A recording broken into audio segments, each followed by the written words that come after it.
स्वागत है दोस्तों आपका एक नए वीडियो में।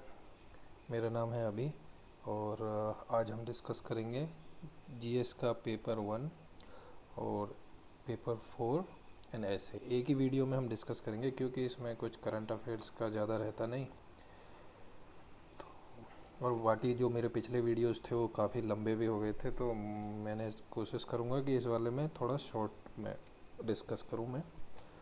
और बहुत सारे लोग ये कह रहे हैं कि डिस्कस के बजाय कुछ सजेस्ट करो, तो ठीक है। अगर यार अभी तो मैं नहीं मानता कि मैं सजेस्ट करने लायक हूँ। जब तक आपके ऊपर यूपीएससी का ठप्पा नहीं लग जाता तब तक तो भाई आप नॉर्मल इंसान हो जिनकी बात को सुनने का कोई लॉजिक नहीं बनता। फिर भी मैं कोशिश करूँगा कि जो जैसे मैंने अभी फोरम आई एस के AWFG इंटेंस प्रोग्राम में को ज्वाइन किया है, तो मैं आपको अपनी प्रोग्रेस या फिर जो टेस्ट्स होंगे उनके कुछ क्वेश्चंस डिस्कस करूँगा, या फिर मैं डिस्कस करूँगा कि भाई मैं कैसे वो प्रिपेयर कर रहा हूँ, ये कर सकता हूँ। बाकी करंट अफेयर्स वगैरह नोट्स देखते हैं। अभी तो कैसे मन करता है यार, जो मन करेगा वैसे कर लेंगे, कोई हार्ड वो नहीं है। हाँ तो देखिए, ये वाला पेपर 1 जो जीएस का है इस बार सही पेपर था। मेरे को पर्सनली ठीक लगा पेपर। बस जो इसमें जो टफ सेक्शन था वो था सोसाइटी।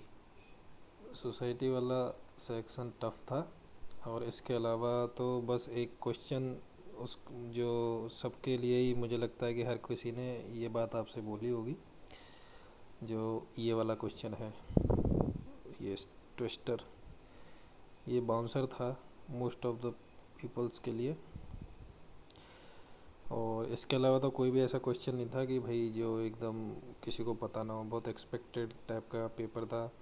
जैसे भाई पहला वाला क्वेश्चन लास्ट ईयर भी पूछा था और ये इजी है एकदम कि भाई underline the changes of field of society and economy from Rigvedic to later Vedic. तो कुछ नहीं, आपको बता देना है भाई कि कैसे सोसाइटी उस टाइम ऋग्वैदिक में अच्छी थी। जो कास्ट सिस्टम था वो उस पर ऑक्यूपेशनल था, वो बाद में बर्थ बेस्ड हो गया। और यही सारी चीज़ें हैं भाई। वुमेन की कंडीशन वैदिक ऋग्वैदिक टाइम पे अच्छी थी, लेटर वैदिक में अच्छी नहीं रही। और बहुत रिचुअल्स होने लगे, बहुत पाखंड ये सब होने लगा बाद में। और इकोनॉमी में यही आपको बोलना था कि भाई पहले जो ये एनिमल हस्बेंड्री और लाइव स्टॉक का ये अपना गाय पालने का, दूध निकालने का सिस्टम था। बाद में फिर एग्रीकल्चर होने लगा उनका इकोनॉमिक एक्टिविटी। ऐसे ही बहुत सारे पॉइंट इसमें बन जाएंगे। ये कोई हार्ड क्वेश्चन नहीं था, एकदम एकदम इजी क्वेश्चन था। इसके अलावा जो ये था, estimate the contribution of Pallavas of Kanchi for the development of art and literature. ये भी सारी टेस्ट सीरीज में ऑलमोस्ट डिस्कस हुआ था, फोरम की में भी था, तो मेरे को ये आइडिया था। और इसमें सबको ही कुछ ना कुछ तो पता ही रहा होगा। आर्किटेक्चर वाला तो पता ही रहता है कि भाई इन लोगों ने वो वर्मन, बहुत सारे वर्मन हुए थे। इसके अलावा वो तुम्हारे एक अपने आप को ये भी बोलता था, वो चित्तकार पुली और करके कुछ बोलता था। और एक मत विलास पर प्रहसनम करके था, मत विलास कुछ करके। अब मुझे, हाँ यही था, ये कोई प्ले लिखा था शायद।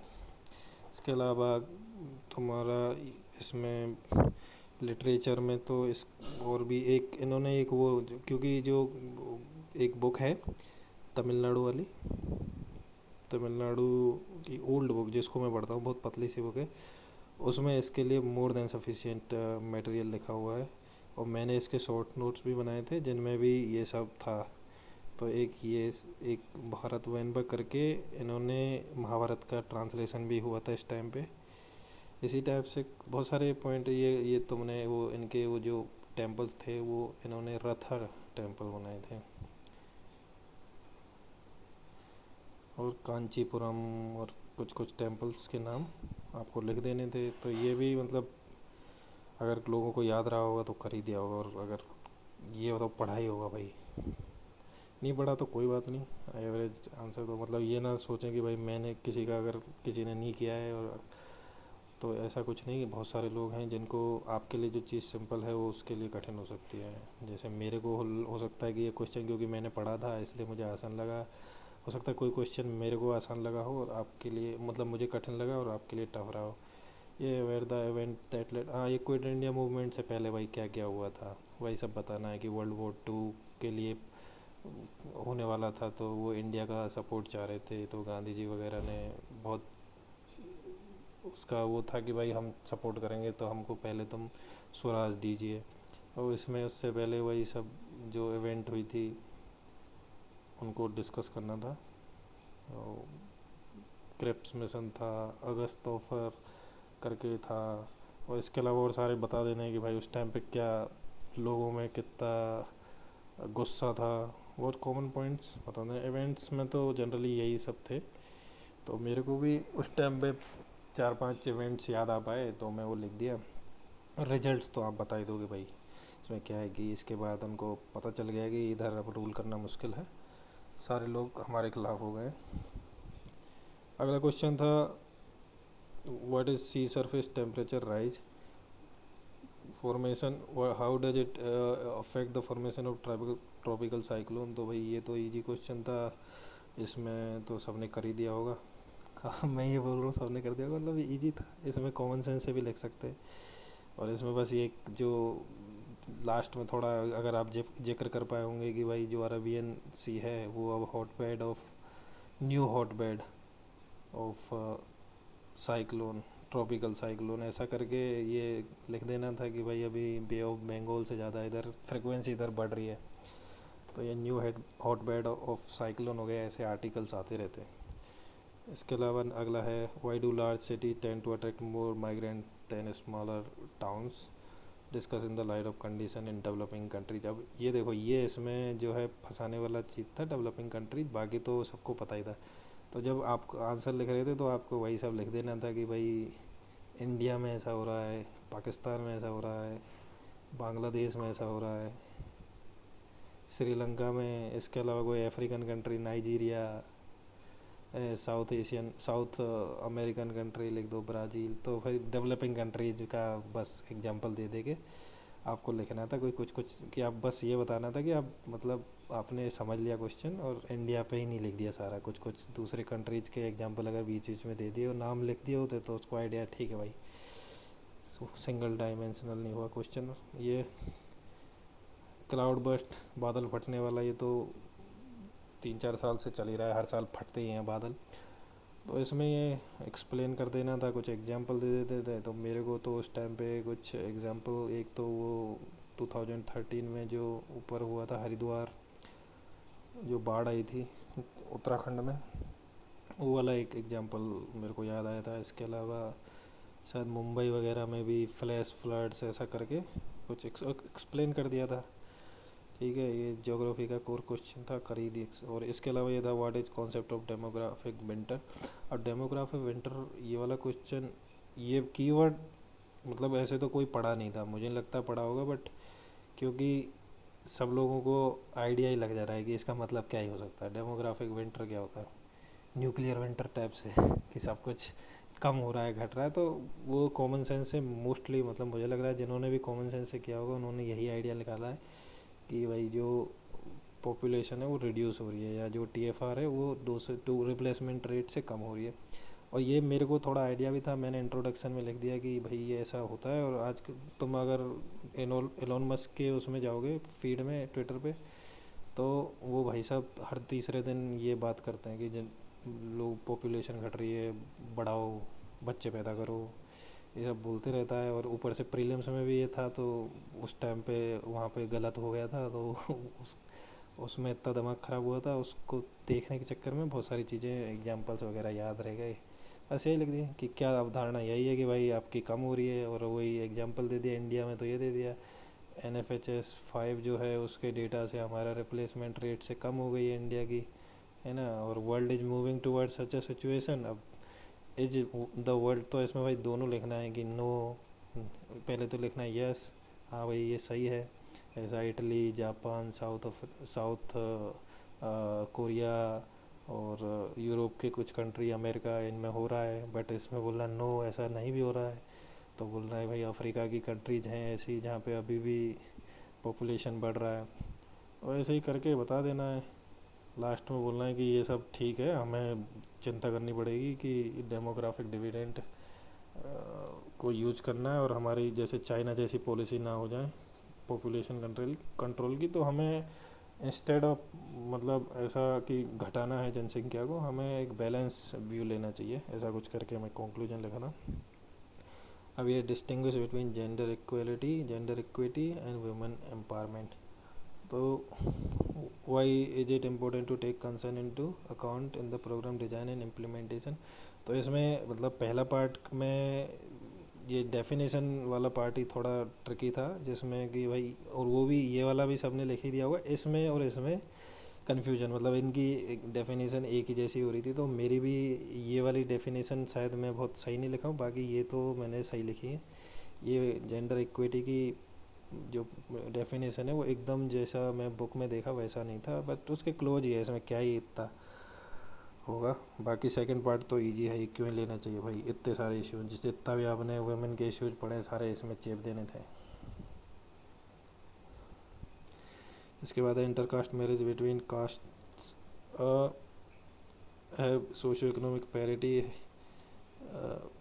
increased to some extent, but this is less true of inter-religious marriage। हाँ, तो इसमें बता देना कि भाई ऐसा तो कुछ नहीं है, मतलब इंटर कास्ट मैरिज भी बहुत ज़्यादा नहीं बढ़ी, बट कंपेरेटिवली बहुत है, 11% के अराउंड है शायद। कोई डेटा मैंने उस टाइम पे पता नहीं कौन सा डेटा था, बट मेरे को याद था, वो मैं कोट कर दिया था। उसके बाद बता दिया था कि भाई बढ़ गई है, बट ये ट्रू इंटर रिलीजन मैरिज के लिए जो है क्यों नहीं है ट्रू, क्योंकि इंटर रिलीजियस मैरिजेस में हमारे इंडिया में जो है बहुत इश्यू होता है, लव जिहाद हो गया, और एंटी कन्वर्जन लॉ चल रहे हैं, और अभी थोड़ा कम्युनल टेंशन रहती है कंट्री में, अभी क्या मतलब हमेशा से ही रहती है। तो एक्सेप्टेड नहीं है हमारी कल्चर में, जो कि सेम कास्ट में मैरिज करने में बिलीफ रखती है, वो इंटर रिलीजियस हो जाए, ये बहुत टॉलरेंस के बाहर है। मतलब एक बार को कास्ट में टॉलरेंस बढ़ते, और सरकार के जो मतलब जो गवर्नमेंट के इनिशिएटिव हैं वो भी इंटर कास्ट पे ज़्यादा फोकस्ड हैं। इवन सब बहुत सारे स्टेट्स में पैसे भी दिए जाते हैं इंटर कास्ट मैरिज के लिए, बट ऐसा कोई रिलीजन के लिए मैं सुना नहीं। तो यही सब लिख दिया, डिस्कस बता दिया इसमें। In dealing with socio economic issues of development, what kind of collaboration between government, NGO and private sector would be most productive. अब इसमें यार मैं व्हाट काइंड ऑफ तो पता नहीं, कोई स्पेसिफिक तो नहीं लिखा, बट मैं ये लिखा है एनजीओ, प्राइवेट सेक्टर और गवर्नमेंट के अपने अपने रोल हैं। गवर्नमेंट एक ब्रॉड आइडिया पॉलिसी को एड्रेस करती है, बाकी जो प्राइवेट सेक्टर है वो फंडिंग कर सकता है अपना, ये सीएसआर के थ्रू कुछ इनिशिएटिव कर सकता है। प्राइवेट सेक्टर का सोशियो इकोनॉमिक इशू कौन कौन से, वही तुम्हारा पार्टी हो गया, और सोशियो इकोनॉमिक में और कौन से हो गए, वुमेन का डिस्क्रिमिनेशन हो गया, कास्ट डिस्क्रिमिनेशन हो गया, और अनएम्प्लॉयमेंट हो गया, ये सारे इशू करके इनको फिर करवा देना था एड्रेस। एनजीओ कैसे कर सकता है भाई, एनजीओ दो तीन तरह से कर सकता है, कि जो छोटे मोटे इश्यूज हैं जिस पे गवर्नमेंट का ध्यान नहीं जाता उनको एड्रेस कर सकते हैं, या फिर अवेयरनेस करते हैं, मतलब रिस्पॉन्सिबल बनाते हैं, पार्टिसिपेशन बढ़ाते हैं, है ना। और भाई इस तरह का सोशल ऑडिट और इस टाइप की चीज़ें चलता रहता है प्राइवेट सेक्टर। तो ये आंसर हो गया, मतलब बहुत अच्छा आंसर नहीं लिख पाया, बट ये बहुत ख़राब भी नहीं है, मतलब ठीक ठाक आंसर इसका लिखा जा सकता था कॉमन सेंस से। इसमें कोई डायरेक्ट ऐसा कोई पढ़ते वढ़ते तो है नहीं, जो पढ़ा है उसी को आपको बस इसमें आंसर राइटिंग का बहुत ज़्यादा इंपॉर्टेंस हो जाता है। ये आपका कैसा है। इसके बाद है the great Cholas are no more yet their name is still remembered with great pride because of their highest achievement in the domain of art and architecture. तो भाई इसमें क्या ही था, बता देना था कि ये जो है बहुत ख़तरनाक लोग थे, इन लोगों ने हमारा देश में नहीं विदेशों में भी डंका बजा दिया, पूरे एक मैप में ऐसा बना के बता दिया कि इधर से लेके और पूरा यहाँ तक इन लोगों का साम्राज्य था। तो इनको बहुत याद किया जा सकता है, याद किया जाता है। और फिर यही बता दिया कि highest achievement art and architecture में, आर्किटेक्चर तो सबको पता ही होगा, ये लोग मंदिर वंदिर बनाते थे। जेम्स फर्ग्यूसन ने इनके लिए बोला भी था कि conceived like giant and created like jewellers और समथिंग, ऐसा कुछ बोला था तो वो कोट भी कर दिया था। इसके बाद आर्ट, आर्ट में तुम्हारे आर्ट के फॉर्म में लिख दिया कि भाई लिटरेचर, ड्रामा, डांस, म्यूजिक, इस सब में बता दिया कि अब म्यूजिक, अब मेरे को पता नहीं था ये डांस वांस में इन्होंने किया होगा कुछ एडेसेंस, ये साउथ इंडिया में थे तो मेरे को लगा कि उधर इन्होंने भरतनाट्यम वगैरह में कंट्रीब्यूट किया होगा, तो किया ही था इन्होंने, वो ठीक ही लग गया गैस। तो इसी तरह के कॉमन सेंस कि भाई म्यूजिक में इनका बोल दिया कि कर्नाटिक म्यूजिक को इन्होंने प्रमोट किया, वो सब ऐसा कुछ बहुत ज़्यादा स्पेसिफिक मेरे पास एग्जांपल्स थे नहीं। तो बट मतलब ये आर्किटेक्चर वाले में तो थे, बट आर्ट ये वाले जो थे इन वालों में ऐसे नहीं थे, तो कॉमन से बना दिए, लिख दिए, 3 पन्ने भर गए। और वो ठीक ही थे, मतलब क्योंकि पढ़ा हुआ था। ये वाला चोला वाला भी पूछा था क्वेश्चन टेस्ट में, बट इसमें वो सिर्फ आर्किटेक्चर वाला पार्ट उन्होंने पूछा था, तो आर्ट वाला नहीं पूछा था, तो वो मैं पढ़ा भी नहीं मतलब वो सिर्फ तमिलनाडु बुक में पढ़ा था पहले, वही उसी में से जो पॉइंट्स याद आए वो लिख दिए। How far is it correct to say first world war was fought essentially for the preservation of balance of power? यार ये वाला पार्ट, ये क्वेश्चन था। अब मैंने वर्ल्ड वर्ल्ड हिस्ट्री में वैसे 2-4 ही टॉपिक पढ़ के गया था, मतलब कि यही वर्ल्ड वॉर 1, 2 और वही नाजी और फासिस्ट, इसके अलावा फ्रेंच रिवॉल्यूशन और अमेरिकन रिवॉल्यूशन और अमेरिकन सिविल वॉर वगैरह भी पढ़ा था। इसके अलावा unification of Italy and Germany, ये मेजर मेजर टॉपिक मैंने पढ़े थे। तो वर्ल्ड वॉर का बता दिया कि भाई ये, इसको यही है कि भाई हाउ फार बोला है, तो इसमें बताना है दोनों साइड से कि हाँ ये सही बोल रहे हो, ये आप गलत बोल रहे हो, कि ये नहीं था, इसमें और भी इंटरेस्ट थे। बैलेंस ऑफ पावर को प्रिजर्व करने के लिए नहीं है, इसको चेंज करने के लिए भी था, क्योंकि जो इन्होंने जर्मनी, जो बिस्मार्क था, उसने बहुत सारी सीक्रेट वो ट्रीटी कर रखी थी, और फिर वो फ्रांस को अकेला करने की उनकी पॉलिसी थी, क्योंकि उन्होंने पहले उनके जो जो कोल वाले एरिया है उसको, क्या नाम था उसका, लोरेन कुछ करके था, सबको ले रखा था। तो यही सब करके बताया कि इनको कॉलोनीज चाहिए थी, नई नई जो नई पावर वो तो आ रही थी, उनको कॉलोनीज लेनी थी अफ्रीका में, स्क्रैम्बल ऑफ अफ्रीका वाला सीन था। वही सब लिख दिया, हो गया इसका आंसर, इसमें कुछ नहीं था। और ये industrial revolution in England responsible of for the decline of handicraft, ठीक है भाई, ये सबको पता है, ये कोचिंग वाले ये तो एकदम सब पढ़ाते ही हैं, इसमें क्या है। The ground water potential for Gangetic valley is the serious decline, is on a serious decline. How may it affect the food security of India? यही बता देना था कि भाई हमारे यहाँ पे जो गैंजेटिक, इसको मैं बोल दिया कि ये फूड बोल है इंडिया का, यहाँ पे बहुत ज़्यादा हमारा जो इंडिया की फूड सप्लाई, मतलब सबसे फर्टाइल अलूवियल सॉइल है, यहाँ पे सबसे ज़्यादा फूड प्रोडक्शन होता है। तो वही सब लिख के बता दिया कि अभी, और हमारे यहाँ 90% जो ग्राउंड वाटर है वो इरीगेशन में यूज़ होता है। ये सब थोड़ा फैक्ट याद था, तो कहीं तो चेपना था कैसे भी, तो ये बता दिया। उसके बाद how may it affect the food security of India, वो तो आप बता ही दोगे कैसे करता भाई। जब पानी नहीं होगा तो खेती कैसे होगी, प्रोडक्टिविटी रुक जाएगी, प्रोडक्शन कम हो जाएगा, और लोगों में लोग फिर ऐसी जो फसल उगाएंगे जो खाने के लिए नहीं है, गरीबी आ जाएगी, किसान परेशान हो जाएगा, जितना आप कल्पना कर सकते हो, जो मन में आया भाई लिख दो, इसमें सब कुछ नहीं है। इसके बाद ये what is aurora australis and aurora borealis, how are these related. तो इसमें यार ये वाला न्यूज़ में था, क्योंकि लद्दाख में उस टाइम पे शायद प्रीलिम्स के आसपास वो देखे गए थे ये लाइट्स। तो वैसे तो एक्सपेक्ट नहीं किया था ये क्वेश्चन आएगा, बट फॉर्चुनेटली ये एमजीपी के टेस्ट में था, फुल टेस्ट में फोरम के सेम टू सेम यही क्वेश्चन था, और वो 15 मार्कर में या 10 मार्कर में था, बट वो 10 मार्कर का आंसर उसमें पूछा ये था कि ये कैसे बनते हैं। तो अब ये तो पता ही है कि ये क्या है, कि भाई ये अगर साउथ हेमिस्फेयर में है तो ये उसको ये बोलते हैं, नॉर्थ में तो ये है, ऐसा आपको कुछ फिगर बना के। तो मैं हाउ आर दीज ट्रिगर्ड वो बता दिया कि ऐसे ऐसे मैग्नेटिक फोर्स है अर्थ का, और इधर ये सन है, इधर से जो है CME होता है ना, कोरोनल मास इजेक्शन और रेडिएशन और सनलाइट जो भी इधर से आता है वो इधर जो है ये वाले स्पेस में घुस जाता है, तो इसलिए इधर इधर से दिखता है। बट जब ये ज़्यादा स्ट्रॉन्ग होता है तो ये इधर भी वीक कर देता है, तो यहाँ से भी दिखने लगता है। बट यहाँ से तो हमेशा ही दिखता है, तो ऐसे लिख दो इधर कि ये है ये ऑस्ट्रेलिस हो जाएगा, ये बोरियलिस हो जाएगा, ऐसा करके इजी, मतलब इजी ये लोगों को, काफ़ी लोगों को, क्योंकि जिन्होंने नहीं पढ़ा था, जिन्होंने एमजीपी में नहीं देखा था, उन लोगों के लिए टफ था। बाकी अनफॉर्चुनेट रहा मैं कि मैं ये देख के गया था, पढ़ के गया था, तो मैं लिख दिया इसका आंसर। अच्छा, ट्विस्टर क्या है? ट्विस्टर का आइडिया कुछ नहीं था, ट्विस्टर का कोई आइडिया नहीं था, बट यही था कि ये तो साइक्लोन टोर्नेडो में से कुछ है, तो मैं इसको लास्ट के लिए छोड़ दिया था। और जब तक आप लास्ट के लिए कुछ छोड़ते हैं, तो अब ये तो मैंने देख लिया कि भाई वो आप फिर नहीं करोगे, वो हो गया, तो ये अटेम्प्ट नहीं है, खाली रह गया, तो चलो ठीक है, बैड इंप्रेशन नहीं पड़ेगा एग्जामिनर पे, उसको लगेगा कि लड़के को नहीं आता तो कुछ लिखा ही नहीं। बहुत बढ़िया, दिमाग ख़राब हो जाता, नहीं तो मेरी कल्पना की उड़ान देख के कुछ भी लिख देता।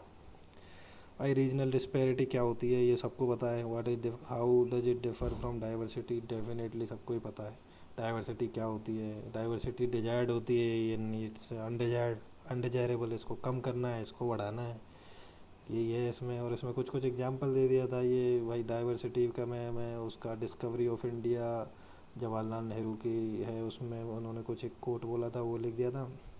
और डिस्पैरिटी में लिख दिया था भाई मैं कि अरविंद अडिगा की जो बुक है white tiger, the white tiger, उसमें उन्होंने बोला है कि इंडिया इज़ टू कंट्री, कि ocean brings light to my country and rivers bring poverty और something like this, no darkness, sorry darkness. तो ऐसा एग्जांपल दे के और नीचे एक्सप्लेन कर दिया कि इसका मतलब क्या है, और मतलब how serious the issue of regional disparity. भाई बहुत सीरियस है, बता दिया मैं। सन ऑफ सॉइल वगैरह इससे बहुत इशू हो गए, तो ये बढ़िया से लिख दिया। और डिस्पाइट ये मतलब इजी क्वेश्चन था, मुझे लगता है कि सोसाइटी का सोशियोलॉजी वाले लोगों ने तो फोड़ दिया होगा इसको। Despite comprehensive policies for equity and social justice, under privilege section are not yet getting the full benefit of government action by the constitution comment. हाँ, तो भाई इसमें बता देना था कि पहले तो कॉन्स्टिट्यूशन में कौन कौन से हैं, कुछ कुछ दो चार का लिख देते एग्जाम्पल, उसके बाद ये बता देना कि क्यों नहीं कर रहे, है ना भाई। तो बता दो कि इसमें एक तो ये वाला इश्यू था जो अभी चल ही रहा था, ये क्रीमी लेयर वाला, जो जो टॉप कुछ कुछ ही परसेंट पॉपुलेशन पूरे अफर्मेटिव एक्शन रिजर्वेशन का खासकर फ़ायदा उठा रहे हैं। दूसरा फिर ये बोलते थे कि भाई अपैथी और पॉलिटिशियन या फिर लॉ एंड ऑर्डर की, भाई पुलिस की, उसमें एक डेटा मेरे पास था कि जो दलित हैं और जो आदिवासी हैं उनके अगेंस्ट जो उनके शायद कन्विक्शन रेट, उनके अगेंस्ट जो क्राइम है उनकी कन्विक्शन रेट या कुछ कुछ ऐसे करके ये बता दिया कि उसका फुल नहीं पूछ रहा। इसके अलावा ये बता दिया कि जो अपना सोशल मोबिलिटी है वो अभी तक हो नहीं पाई है इनकी, और इन वही है कि इनके पास रिसोर्सेज कम है, इनकी ओनरशिप नहीं है जो तुम्हारे ये इकोनॉमिक रिसोर्सेज हैं उन पे। इसके अलावा तो क्या कॉमन पॉइंट्स जो याद, अब तो याद भी नहीं आ रहा, बट लिख दिया था यार इसमें, ये उस टाइम पे चल ही रहा था इश्यू, तो आ गए थे पॉइंट याद। वो उस टाइम दिमाग भी इतनी तेज़ी से काम करता है, बहुत सारे पॉइंट बन जाते हैं। ये globalisation has increase urban migration by skilled young unmarried women from various classes. What how does this trend impact upon their personal freedom and relationship with the family? तो इसमें ये दो पार्ट थे, इसको पहले बताना था, इसको मतलब सब्सटेंशिएट करना था कि भाई हाँ ये ऐसा ऐसा है। ग्लोबलाइजेशन से ये हो गया, स्किल्ड यंग अनमैरिड वुमेन चली गई हैं, जाना पड़ता है, पढ़ने के लिए जाती है, सीखने जाती है। How does this trend impacted upon their personal freedom, हो गया भाई कि बता दिया वो अपने अपने हिसाब से अपना करियर परस्यू करती है, अपने रिलेशनशिप मैटर्स में खुद से डिसीजन लेती हैं, मतलब लव मैरिज वाला बढ़ गया है। इसके अलावा हाँ वही है, उन पे बहुत सारा जो सोशल प्रेशर है वो नहीं है, बहुत सारे स्टिग्मा स्टिग्मा उनको होता है वहाँ पे जहाँ पे भी रहती हैं सोसाइटी का।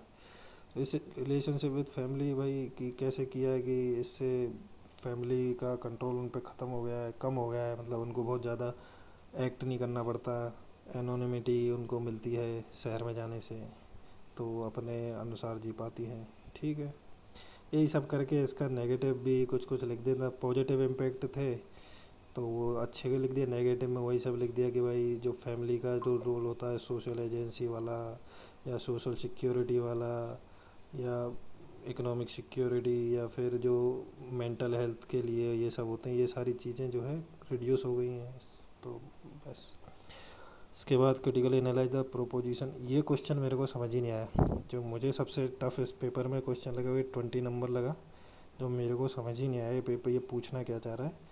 तो इसमें मैं लिख दिया आंसर, जो कि जो और जितने भी लोगों जो टीचर्स ने इसका सॉल्यूशन बताया वो एग्जैक्टली जो चैट जीपीटी पे जब मैं इसको फीड किया था पेपर देने के बाद, जो चैट जीपीटी ने जो आंसर दिखाया सिर्फ वही इंटरप्रिटेशन इसका टीचर्स ने किया, किस एक आध टीचर ने अलग भी किया है, बट टीचर्स के पास हिंसाइट वाला बेनिफिट होता है, वो लोग चैट जीपीटी पे देख के उनको अपना इससे ना भाई यूनिफॉर्मिटी, ये मतलब जो बहुत सारे इसके मल्टीपल मीनिंग निकाल रहे थे लोग, वो रुक जाता है उनके पास चैट जीपीटी, हम लोगों के पास था नहीं पेपर देते टाइम। तो ओवरऑल मेरे को फर्स्ट पेपर ठीक लगा, मतलब ईजियर टू मॉडरेट साइड में बोलूँगा। तो फिर इसमें स्कोर पिछली बार से अच्छा रहना चाहिए, मतलब पिछली बार कितना लोगों का था 70 से लेके लोगों के वेरी कर रहे थे ऐसे कि भाई टॉपर्स के भी 100 नहीं टच हुए थे, कई लोगों के, कुछ ही लोग 100 प्लस कर पाए थे। तो इस बार मुझे लगा 100 प्लस इजीली लोगों के हो जाएंगे, अच्छा स्कोर, मतलब 120 भी जा सकता है। या देखो ये तो मार्किंग पे इतना कमेंट करने का कोई मतलब नहीं, सबके आएंगे तो हमारे भी आ जाएंगे। अब मैं ऐसे पे बात करूँगा, ऐसे पे वैसे ज़्यादा बात करने को है नहीं, तो मैं बता देता हूँ मैंने कौन से ऐसे किए। इसमें सारे मतलब अब ऐसे तो ऐसे थे कि आप किसी पे भी लिख दो, सारे टॉपिक लिखने लायक थे। और मैंने पहले तो सोचा था ये मैंने दो चूज करे थे, ये बी आ गया सेक्शन, इसमें 1 में करते हैं, मैंने दो चूज करे थे सेक्शन 1 और 2 में। इसमें 1 में मैं चूज कर रहा था कि मैं या तो ये लिखूँगा there is no path to happiness, happiness is the path, या फिर कोई दूसरा लिखूँगा। तो मुझे ये लगा कि यार मैं कोई अच्छा ऐसे कि कोई इंट्रो कोई बढ़िया सा जिसमें मेरे पास हो मैं लिखूँ, तो मेरे पास इसको लिखने के लिए एक इंट्रो बढ़िया सा था, इसलिए मैं लिख दिया, इस पे मैं लिखा। इस पे बहुत कम लोगों ने ऐसे लिखा है, मुझे लगता है कि ये और ये दोनों को मिनिमम लोगों ने लिखा है टॉपिक, सबसे ज़्यादा ये कॉमन सब लोगों ने यही लिखा है ऑलमोस्ट।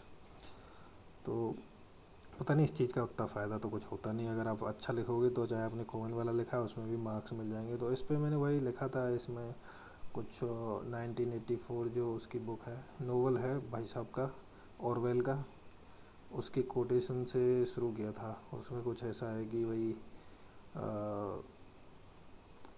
यार क्या था वो कोटेशन, मेरे को याद नहीं आ रहा, मैं बताता हूँ 1 मिनट।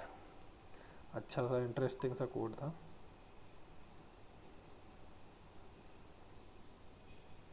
हाँ ये कोट ऐसे था कि वॉर इज पीस और फ्रीडम इज स्लेवरी, मतलब फ्रीडम इज स्लेवरी, और एक ये पूरा एक में ही लिखा था, इग्नोरेंस इज स्ट्रेंथ,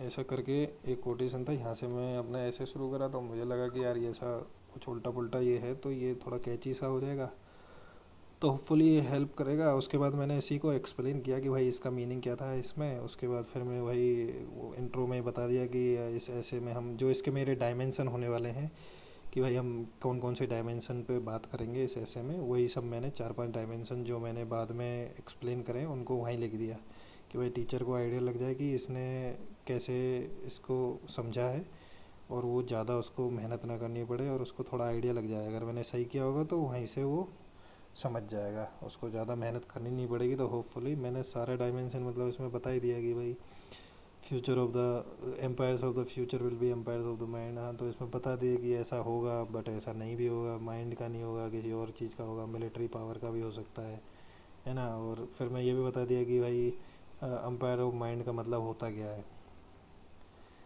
कि भाई, और एम्पायर्स का मतलब क्या होता है, ये सब कर करके लिख दिया ऐसे ठीक ठाक बढ़िया लिख दिया। दूसरा ऐसे जो मैं लिखा वो मैं इस पे लिखा हूँ, all ideas having large consequences are always simple. भाई इसमें तो ठीक है, ये तो बहुत था लिखने को, इसमें वही था कि ऊपर से सेब गिरा, नीचे गिर गया, न्यूटन ने ग्रेविटी निकाल दी और ग्रेविटी का लॉ दे दिया पूरा, उससे कितना लार्ज कॉन्सिक्वेंसेस हो गए। इसके अलावा फिर आपके आइंस्टीन वाला बोल दिया। इसके अलावा कम्युनिज्म का आइडिया बोल दिया कि कम्युनिज्म का आइडिया कितना सिंपल था कि सारे रिसोर्सेज सब में बराबर बंटना चाहिए। कितना सिंपल था आइडिया, बट इसके कॉन्सिक्वेंसेस भाई अभी तक चल रहे हैं। ऐसा कुछ कुछ बता दिया और फिर लास्ट में उसको ये भी बता दिया कि जो लार्ज कॉन्सिक्वेंसेस हमेशा simple simple ideas, all ideas having large consequences are not always simple. भाई आजकल कॉम्प्लिकेटेड आइडियाज़ हैं, जो जो तुम्हारी मशीन लर्निंग हो गई, एआई हो गया, और और भी फिलोसॉफिकल चीज़ें हो गई, वो सारी चीज़ें तुम्हारी नॉट सिंपल, ऐसा करके लिख दिया।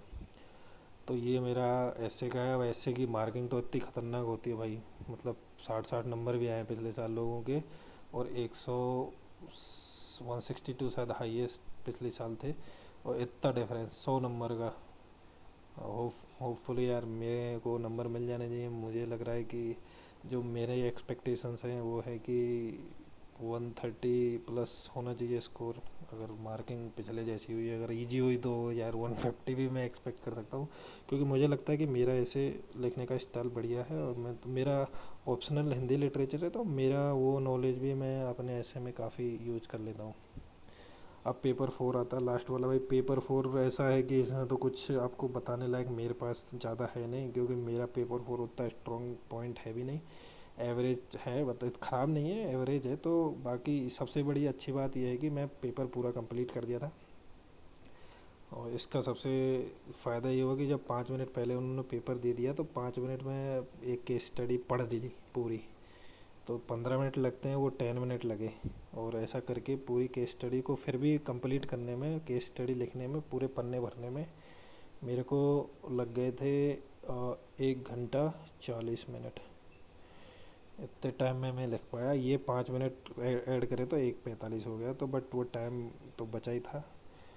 बचा हुआ टाइम 80 मिनट्स बचे मेरे पास लिखने के लिए, तो इनमें मैं लिख दिया सारे। मतलब ठीक है, इनमें क्वेश्चन लास्ट में है, पहले आपको इतना सब समझ के लिखना था, बट क्वेश्चन मोस्टली एंड में ही आता है, तो उसको इससे एड्रेस करना ये काफ़ी चैलेंजिंग था।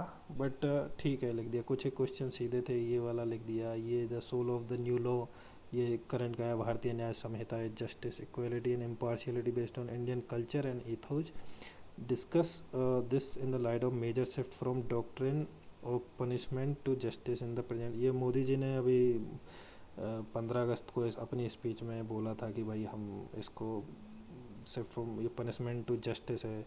तो ये सब बता दिया है इसमें कौन कौन से प्रोविज़न इस तरह के करे हैं जिससे ये सारी चीज़ें हो पा रही हैं। एक तो वो था उसमें कम्युनिटी सर्विस वाला था उससे, क्योंकि वो shift from doctor of punishment से हम जस्टिस कर रहे हैं, तो भाई रिफॉर्मेटिव जस्टिस टाइप से कि लोगों को चांस मिलना चाहिए गलती को सुधारने का। और गांधी जी का बोल दिया कि hate the crime, hate the crime not the criminal हैं। तो वही सब इसमें बताया कि ये सारी फिलोसफी इसमें अभी नए वाले में हमने मानी है, जो इंडिया का कल्चर है कि कोई भी इंसान ख़राब नहीं होता। और इसके अलावा तो भाई ठीक है, ये सारा केस स्टडीज़ में मैंने बहुत भर के जितने भी अपने आईडी कीवर्ड से सब लिखने की कोशिश करी है। और ये कॉन्फ्लिक्ट ऑफ इंटरेस्ट वाली थी, तो वो तो थीम तो पकड़ ही ली थी भाई कि ये तो सिंपल सिंपल से थे। इनके डिसीजन भी एक एक इंटरेस्टिंग से मैं बताता हूँ, वो बहुत सारे लोगों ने उसको गलत समझ के लिख दिया है, और क्या पता मैं गलत हूँ ना, पर मुझे लग रहा है कि जो क्वेश्चन पूछा है भाई वही लिखना है हमको, ये थोड़ी कि वो गलत लिख दिए। वो ये क्वेश्चन था, ये शायद एआई वाली में था।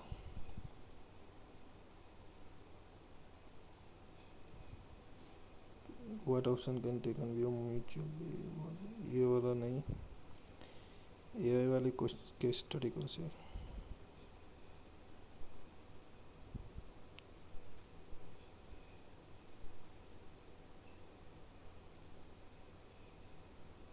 हाँ ये रहा। इसका जो ये वाला क्वेश्चन है, ये देखो कैसे पूछा है इन्होंने। Your company has been identified to be penalised by technological giants, what logical and ethical argument will you put forth to convince about its necessity. है ना कि भाई अब इसमें समझ नहीं आया मुझे, मैं हिंदी में भी पढ़ा, उससे भी मेरे को समझ नहीं आया कि ये बोल रहे हैं कि मैं बताऊं कि मेरी कंपनी को क्यों जो है पिनलाइज करना चाहिए, और क्वेश्चन होना ये चाहिए था कि क्यों नहीं करना चाहिए। उनको कन्विंस करो कि आप लोग मुझे मेरी कंपनी को पेनलाइज नहीं करो, क्योंकि ये मतलब मैं नहीं करूँगा ये सब करके। बट इन्होंने बोला कि आपको बताना है कि लॉजिकल और एथिकल आर्गुमेंट आपको बताने कि क्यों ऐसा करो। तो मैं भाई बता दिया कि करना चाहिए कि मेरी कंपनी ये चीज़ें कर रही है, अगर अभी छोड़ दिया तो स्लिपरी स्लिप हो जाएगा, मोरल मायोपिया और ये सब हो जाएगा कि किसी को छोड़ देंगे तो बाकी लोगों को अ, ये सब करने का मौका मिलेगा। तो सबके साथ एक जैसा बिहेवियर होना चाहिए, एक सेट करना चाहिए एक स्टैंडर्ड एग्जाम्पल, और ये सब लिख के मैं बोल दिया कि ज़रूरी है कि पनिश करो, पिनलाइज करो मेरी कंपनी को। तो ये वाला एक क्वेश्चन है जो होपफुली जैसा मैं सोच रहा हूँ वैसा ही है। बाकी आप लोगों को, आप लोगों ने अगर मेंस दिया है या आपने नहीं भी दिया है, अपने घर पे सॉल्व किया है, तो आप बताना कि ये क्वेश्चन मैंने सही पढ़ा है कि गलत मैं ब्लंडर कर दिया, मेरे नंबर चले जाएंगे। तो होपफुली इस वाले पेपर में भी यार अगर अच्छा एग्जामिनर हुआ तो वो 120 भी दे देगा, 120 प्लस भी दे देगा। और हार्ड वाला हुआ तो मतलब मुझे ऐसा लग रहा है कि 100 प्लस तो यार होना, इससे कम तो नहीं आना चाहिए। बाकी भगवान से मैं प्रे करते रहता हूँ कि ये वाला हो जाए, एग्जामिनर खुश होकर मेरी कॉपी देख ले कि हाँ भाई लड़के ने अच्छे से किया है, इसको नंबर दो। बाकी ठीक है, ये वीडियो में यही, इसके बाद मैं एक वीडियो अपना ऑप्शनल जो मेरा हिंदी लिटरेचर है उस पर बनाऊँगा। उसके बाद मेरा एक्सपीरियंस, ये देखो मैं वीडियो बना रहा हूँ क्योंकि मुझे जब अगर मेरा जो भी रिज़ल्ट आएगा उसके बाद मुझे आइडिया रहे कि मेरा मेंस में मैंने कैसे किया और मेरे दिमाग में क्या मेरी एक्सपेक्टेशंस थी, तो जिससे कि आपको आइडिया लगे कि आप पेपर में जैसा किया है और जैसा रिज़ल्ट आता है और कितना आप इम्प्रूव कर सकते हो, क्यों करना चाहिए। हाँ तो बस ये एक वीडियो मैं बनाऊँगा। इसके बाद फिर मैं कोशिश करूँगा कि 2025 में जो मेंस लोग लिखेंगे या अगर मेरे को भी लिखना पड़ता है तो मैं कैसे उसकी प्रिपरेशन करूँगा, और अगर मेरे नोट्स वगैरह अगर लोगों को हेल्पफुल होंगे तो मैं उनकी शेयर भी कर सकता हूँ, और या उन पे बात कर सकता हूँ, या किसी टॉपिक को पढ़ाने अगर मुझे प्रैक्टिस करनी है तो मैं उसको क्या है कि वीडियो के फॉर्म में आप लोगों को बना दूंगा, जिससे कि वो मेरी प्रैक्टिस हो जाएगा। एक्चुअल में वो मैं सेल्फिश होकर अपनी प्रैक्टिस में वीडियो डाल दूंगा, यही कर सकता हूँ टाइम पास करने के लिए। क्योंकि अभी तो पढ़ने का एकदम बहुत वो क्या बोलते हैं इनर्शिया हो रखा है, मेंस के बाद अभी पढ़ना बहुत मुश्किल है। तो वीडियो बना लेता हूँ, और अभी कल से मेरे टेस्ट भी हैं AWFG इंटेंस वाले। तो सुबह वो 7 AM से होते हैं 1 घंटा, तो अब सुबह लेट तक जागना तो बंद हो जाएगा कल से। चलो बाकी thank you very much for watching. अगर आपको अच्छा लगा तो आप लाइक कर लो, कमेंट करके पूछ लो भाई, कोई डाउट हो तो। मतलब मैं आपको ये तो बता नहीं सकता क्या करना चाहिए, बट ये तो बता ही सकता हूँ क्या नहीं करना चाहिए। तो आप पूछिए, मैं कोई वीडियो बना के आपको बता दूँगा। Thank you very much. I hope you have a good day और इवनिंग और नाइट। Thank you.